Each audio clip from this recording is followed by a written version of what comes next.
The calendar has officially flipped to September, and we are 1 month away from fantasy hockey dominance. It is the Locked On Fantasy Hockey Podcast, Mock Draft Monday, taking the best available ranked player. Let's tap in and get this paper.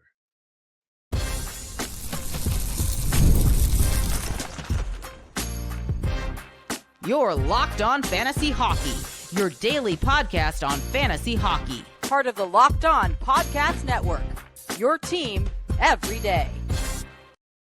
Brick by brick, day by day, we are preparing ourselves for yet another big season of fantasy hockey here on the Locked On Fantasy Hockey Podcast, your daily 30-minute source for everything fantasy hockey. And very soon, Mr. Rodin, daily betting breakdowns. Shout out to the everydayers holding us down, making us your first listen every single day. It's the Monday edition of the Locked On Fantasy Hockey Podcast, and that means another Mock Draft Monday. My good friend, my co-host, over to you, my friend. Tee it up for us. Regular format, different positions, and a little bit of a different approach to how we're doing today's mock draft. Yeah, I think this is more so for those who are getting into the fantasy hockey realm, the beginners. Maybe you don't know so much about the formats, you don't know too much about the players, and honestly, sometimes taking the best available is the best approach in these drafts at certain points when you're picking your players in your position. So that's what we're going to do today. That's what we're going to bring to the table. Is we're drafting the best available player based on position and obviously what we need for our teams. Flip is drafting in the 8th position. I will be drafting in the 13th position. And just before we get back into it, once again, we are open and ready for all those DMs and messages. If you want to participate in our fantasy hockey listener this league, the cutoff date will be September 25th. The draw will be September 28th. And then the 2 drafts will be the week following that once we figure out who will be joining us in our 2 different leagues, the casual and competitive. Remember, DM us, send your name, send your email, and which league you prefer to be in. We're looking forward to another great season. I believe we have roughly 22 open spots after we bring back our returning champs, the spots for you and I, of course. So we're excited for that. I do love these mock draft Mondays, Steele, because I don't think you can do enough of these. And sure, for the dedicated GMs out there, this might be kind of we're beating a dead horse, whatever adjectives you want to throw in there. Never be more prepared for a season, especially like you just said, Steele, if you're new to the game. So here I'm drafting at the 8th spot. I've already spoken about how much I love Austin Matthews as a later first-round value pick. So you obviously have Makar, Kaprizov, Pastrnak off the board. We've spoken about taking and waiting for goaltenders. The best available player right now, and this is what I should do here, Steele, is take Connor Hellebuyck, ranked 8th overall, and see how the rest of my draft shakes out. We've spoken about 0G. Let's see how it works for me, taking Connor Hellebuyck as the top-ranked player here at 8th and my first goaltender off the board. You and I both agree taking a goaltender that early is bold, but let's see how it works out for me in this mock draft. Yeah, for me, Connor Hellebuyck would be the only goaltender to take in the first round. I would still be hesitant to taking one in the first, but if it's going to be one, it's going to be Connor Hellebuyck. And for me, I'm going to take the best available center right now. And I've already talked about how I feel about Jack Eichel going into this season. So I'm going to solidify my first pick with Jack Eichel with the 13th spot. And it's quickly going to come back to me. Yes, and I'm really looking forward to seeing who's available in this top right wing position, because I would love to pair him up with Mitch Marner. So I'm going to go and try to find the best available right winger. It is William Nylander, and I actually love this pick as well. So I'm going to take William Nylander. He also has that dual eligibilities, but I'm picking him as my right wing position, so he will probably fill that center spot. But I think, again, with Mitch Marner gone, William Nylander gets more of the load on his shoulders. He's been phenomenal the last 3 seasons now. I think there's potential of him hitting 50 goals and potentially maybe a 100-point season if he can stay healthy. the Vegas Golden Knights scored the 5th most goals in the NHL last season, and that was without Mitch Marner. So what does that mean for Jack Eichel's value this season, Steele? You've been on Jack Eichel for a very long time, and now he has the best wingman he has ever had. That could be fantasy gold. I'm going to the blue line. Werenski is there as the top-ranked blue liner right now, Steele, and I'm totally fine with this pick. I'm buying into the Columbus Blue Jackets big time this year. Maybe is this the classic Uncle Flip situation where I'm a little bit too early for the come up because, I like to get in on these young groups. I think Columbus has what's going on pushing the needle in the right direction. Jet Greaves in the cage is a big question mark. The blue line has some good older pieces. You got Provorov, you've got Severson. For me, Werenski, I love having an elite blue liner, and after last season's Steele, I don't think many come much better. So that was the top-ranked blue liner. Very quickly before I turn it back over to you, I have a goaltender. I have a D-man. I think I'm going to go to the wing.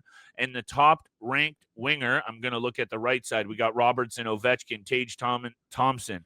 On the left, Ovi, Keller, Stutzla. I'm going to take a pick. I'll turn it back over to you. I like doing this style of draft because, like you said, our show is for everybody. The experts, the people who are new to fantasy, we're for everybody. I'm going to go to the right wing, Steele. I see Ovi. I see RoboCop, both dual eligibility. Tage Thompson is there. I think this is a big year for Clayton Keller. But for the sake of this draft, I'm going to go with Jason Robertson on a comeback season. I'm glad that you brought up Clayton Keller because I'm looking forward to this season in Utah and what he's capable of bringing to the table. A 90+ point potential player, and especially with the young talent now around him. Dylan Gunther we really like, Logan Cooley we really like. I also have some investment in Karel Vejmelka. I think he's going to be a perfect 0G strategy goaltender going into this season for Utah. I like the Jason Robertson pick as well. I think that's a very sneaky value guy, especially to get him in the 3rd round. And I am on the clock right now, really not paying attention. I'm going to go with Alexander Ovechkin and fill that top left wing position right there. And again, a guy that I was high on last year and I'm going to be high on again this year, just because he's up there in age at 39 years old. The fact that he was able to come back from a leg injury last season and accomplish what he did. It's phenomenal stuff. I'm going to go ahead and get my first defenseman. It's going to be Lane Hudson, who is the top-ranked defenseman at this point, ranked 53rd overall by the experts. So maybe a little bit of a reach in this position. But again, from what we believe, he could be the quarterback, power play number 1 guy, maybe alongside Noah Dobson, but he has the 60+ point, maybe even 70-point potential if he can push it that far. Yeah, I don't want to say it's a reach. Some might. It's a little early, perhaps. I'm very high on Lane Hudson, and I don't think that needs much explanation. This Montreal team has a lot of very intriguing pieces, from Bolduc to the addition of Dobson to the emergence of Montembeault. I think people should really pay attention to Montreal. Top-ranked centerman. I don't have a centerman on my team. Top-ranked here right now, Steele. I've got Larkin, Bedard, Sebastian Aho. Sebastian Aho has a rejuvenated top 6 forward group with the addition of Nick Ehlers. The back end got Keandre Miller's boost. I like a player who always brings it right around 70 to 80 points. Sebastian Aho is a nasty player, and I'm happy to get him as my first center. And if you're okay, because I'm right back up before I turn it back over to you, I'm going to be looking back to my blue line. The top-ranked blue liner right now is Jakob Chychrun, so I'll be selecting him for the sake of doing this podcast and this show. I'm a little bit wary of anyone other than Ovi in Washington this year, Steele, but I don't mind what we saw from Chychrun last year, and I really like Sebastian Aho. Yeah, I like the Sebastian Aho pick a lot. I like your last 3 picks, actually, Robertson, Aho, and Chychrun. Going 3rd, 4th, and 5th round, one after another. Sebastian Aho, I'm really intrigued again to what the potential is with Nikolai Ehlers. You obviously know I'm huge on Andrei Svechnikov and what he can bring. At this point, just because we're doing best available, I am going to go a little bit early with my goaltender. And I'm a little bit surprised that Darcy Kemper is only projected for a .907 save percentage. He is, however, projected for 31 wins. Once again, a 2.51 goals against average, which is still really good. But a .907 save percentage, they're slacking on him just a little bit right now. And That's a little bit surprising to me. I'm going to go back to the forward position here. And a guy like Jordan Kyrou, I have actually found that he is one of those guys in the mock drafts that I've done, even just outside of the podcast, that he has slid quite significantly. A lot of the times in what I've been a part of, he's been falling down to like the 8th, 9th, even 10th round, which has been very surprising for a guy that can put up 35 potential goals and 75 plus points. Sure, most definitely. The Blues are a tough team for me to put my finger on. We will try to do the same with some more picks. It just took Travis Konechny with my last 6th round pick. We'll get to more mock draft selections, a couple of auto drafts, perhaps, Steele. The NFL season is almost here, and that means today's episode is brought to you by our friends at FanDuel Sportsbook, making sure you're ready for kickoff with a can't-miss offer right now.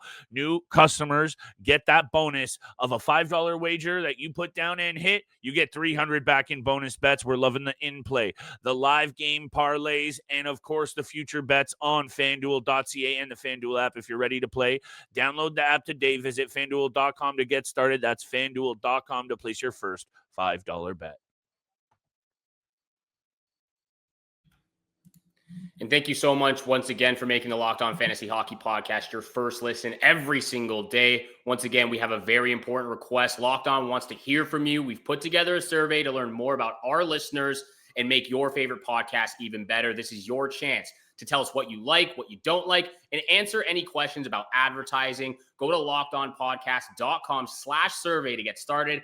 Everyone who completes a survey will be entered for a chance to win one of 10 $100 Amazon gift cards.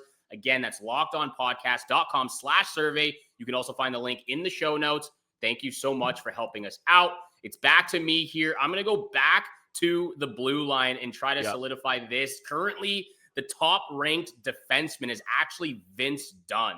And I'm not sure how I feel about taking him not with the 97th overall pick, but I've already committed to drafting a defenseman. He will be right there alongside Lane Hudson at that number 2nd spot for my defenseman. It's coming around the corner again. We're getting into round 8 right now. Still need to fill out a couple of top wing positions. So let me go take a look at some of the left wing positions right now. You got Timo Meier, JJ Peterka, who could have some potential. On the right side, again, Timo Meier and Peterka have that dual eligibility. I actually like Timo Meier in this position in the 8th round, a guy who can put up 25 goals, 55 plus points. He's going to put up a ton of shots. He's physical with his body, especially for those categorical banger league formats. Timo Meier with the dual eligibility is a really good pick for me in the 9th round. And I love those dual eligibility selections, Steele. Also, while we were away, I took Mikhail Sergachev as my 3rd defenseman. If we are buying into what's going on in Utah this season, and we already saw that they can be explosive at the offensive end, I think Mikhail Sergachev offers some really sneaky value. So I add him to Werenski and Chychrun on my blue line. And now I'm looking for a right winger, even though I've got Robo and I've got Konechny as dual eligibility. Svechnikov just went off the board. That was the player that I was looking at. I don't always love to pair, a top center with a winger. In the case of the Hurricanes this year, I really would have liked to do that. I see Kane Toffoli, Barzal. I'm going to go with Tom Wilson. I thought about Stankoven. I thought about Marchessault.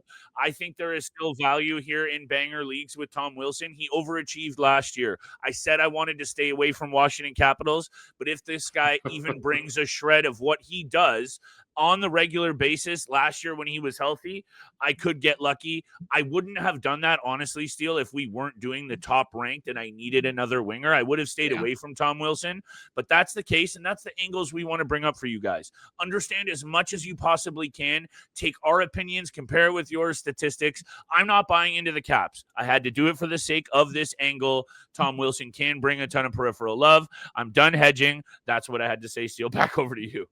Well, it looks like you actually went with Bo Horvat. You forgot to make your selection. Meant to go Tom Wilson, but I appreciate the breakdown. I understand going with Tom Wilson in that situation. That's actually another player.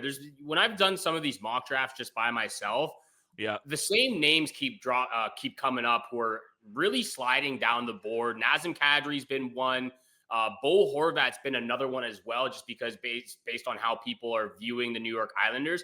Right. But another one that's been very surprising to me is Rupe Hintz. This is a guy that is supposed to be getting drafted somewhere in the 5th round, and I'm seeing him slide as far as the 10th or 11th.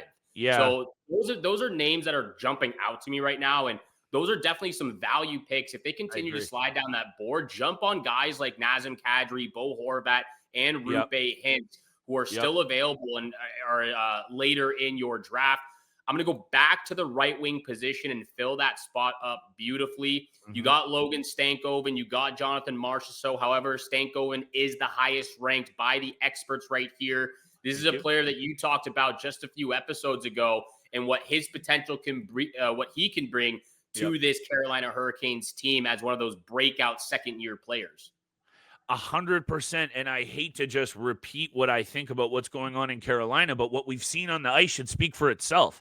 Put the playoffs aside, the Carolina Hurricanes have been a regular season beast, and they've emerged as a team very well coached, very well put together. And then you like what's gone on in the offseason. Yeah, we got question marks about Coach Chekhov and Freddie's health per se, Steele, but that makes me comfortable about the pieces that we want to invest in. This isn't rocket science. If you're wary about certain pieces, go with the pieces on the teams that are the best built. It's a really good approach. And with the Carolina Hurricanes, I think this could be a very big year. Is it just Nikolai Ehlers and K'Andre Miller make them a Stanley Cup contender? No, they were already in that conversation. They've got a bunch of players that you and I love fantasy-wise, Svechnikov, Jarvis, and otherwise. Underrated pieces like Slavin, they'll be heard from. Continue to go back to the well. I'm going to go to the blue line. I need a blue liner and a right winger and a goalie. I think actually, Steele, at this point, I'd rather go to a goaltender. I see Kochetkov. I see Joey Decord. And I see a player that, yes, the Anaheim Ducks are still going to struggle. I'm not saying this team is ready for the playoffs. They're close, but they're still going to struggle. Lukas Dostal is another player that I've come on here and spoke highly about, Steele, last year. A 310 goals against, a good 23 wins. I'm going to take Lukas Dostal here as my second goaltender. I think there's a ton of value here. And maybe that proves the waiting strategy correct because I waited all the way until the 10th round to get, I think, a really good goaltender. Hit me with Dostal. I got Hellebuyck and Dostal. I'm going to round out my blue line core. That I know he wasn't the top ranked there, and I realized I just got off track because there was Vejmelka and Wall ahead of him. However, Lukas Dostal is still a good goaltender. My bad for getting off track. I got excited. Tipping my hat again. Top ranked D-men here. Back to the track. Justin Falk as my last blue liner. I don't know how I feel about St. Louis this year, Steele. I know they came on like a house of fire. Justin Falk, steady as she goes. 4 goals, 28 assists last year. My bad for not taking the top-ranked goalie, but at least I was close. I like Lukas Dostal, okay? Sue me.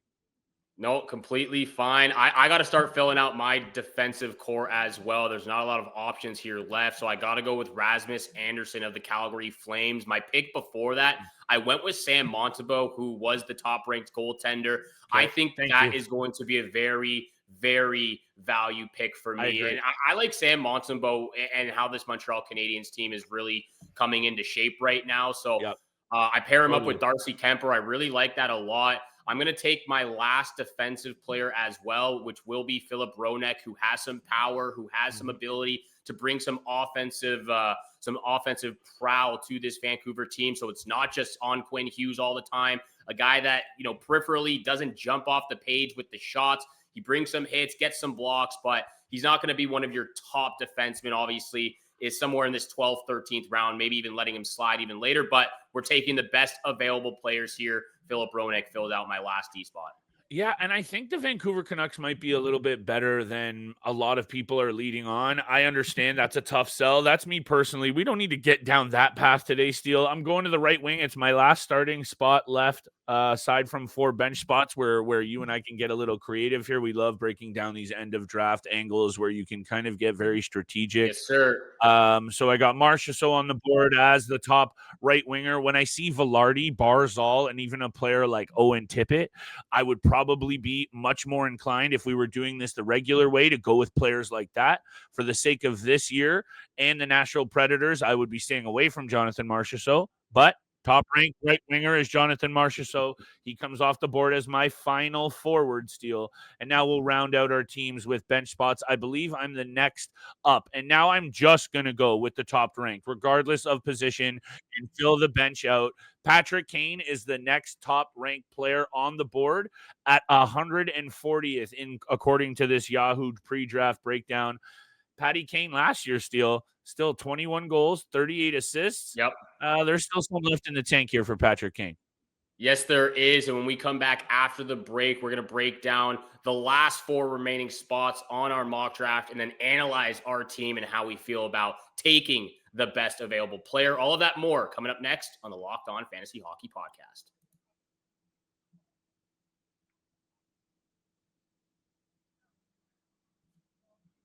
Once again, thank you so much for making the Locked On Fantasy Hockey Pod your first listen every single day. Continue to smash that subscribe button, the follow button. Leave a 5-star review for your boys here, Flip Livingstone and Steele Rodin. We're getting after it with another Monday mock draft. Yes, sir. I'm going to start going heavy with the right wing and left wing position. There's already a few guys that I'm taking a look at in this top spot. Tyler Toffoli, dual eligibility. Pierre-Luc Dubois, dual eligibility. Ryan Nugent-Hopkins, dual eligibility. Those are massive in these late rounds. And just as I say that, both Toffoli and Dubois have been taken. So that leaves me with Ryan Nugent-Hopkins. And while he is projected for only 21 goals and 35 assists, there is the potential with this player to really stand out. Just alongside Zach Hyman, like he did 2-3 seasons ago, when you have the opportunity, and like they have the last few seasons or throughout his entire career at this point, the chance to play with McDavid, the chance to play with Draisaitl, you have to take advantage of those opportunities. I'm going to look at the defensive core right here. Sean Durzi, currently ranked. I'm not feeling this one. Let me take a quick look at the goaltenders. You got Tristan Jarry, Askarov, and Stuart Skinner.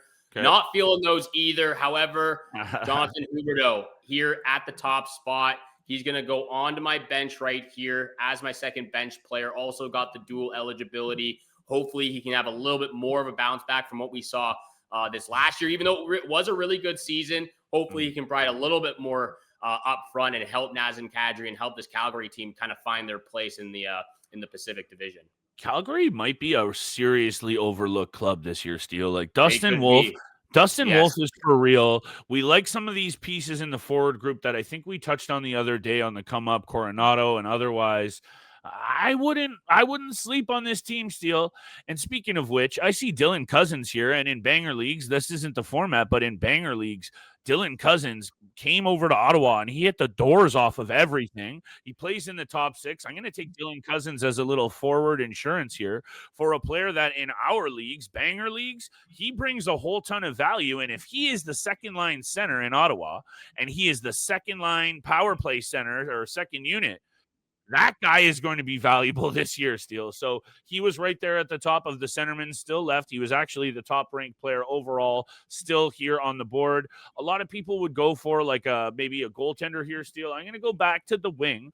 I see Mason Marchment here in Seattle. I'm a little bit wary at left wing. I see Troy Terry. I want a right winger, so I'm going to take Troy Terry. We like what's going on in Anaheim. Let's see what Troy Terry can do. He doesn't bring peripheral love, but he is an offensive-minded player, and if the Ducks are going to take the step that we think they are, Dostal and Terry, maybe that's a little bit of sneaky good value. Yeah, and this is where it gets tricky when you're doing the strategy of best available player, especially for the last 4 rounds. Yes. Right now I'm looking at a right winger. The top 2 guys are Jonathan Drouin and Blake Coleman. I'm actually going to take a shot at Jonathan Drouin and this New York Islanders team. Yeah, I'm looking forward to seeing what Matthew Barzal can do this year, because I do believe that him and Bo Horvat had some really good chemistry when they were both healthy. I think a guy like Jonathan Drouin can come into the lineup as well with his speed and how he plays. That could really factor into the overall success of this New York Islanders team, especially if he's playing alongside Matt Barzal on that top line. Both guys got a lot of speed. They got some quick shots on them. Both a little bit more playmakers than shooters, but that could be a really underrated top line for the New York Islanders if it's Horvat, Drouin, and Matt Barzal on the top line. I'm also going to finish my last spot. I'm looking all over the place right here. I'm going to go with Ryan O'Reilly. He's the top-ranked centerman right here. Again, not really feeling how he's going to provide a lot to the team. That's why he's my last overall pick, but a guy who can still put up at least 40 points.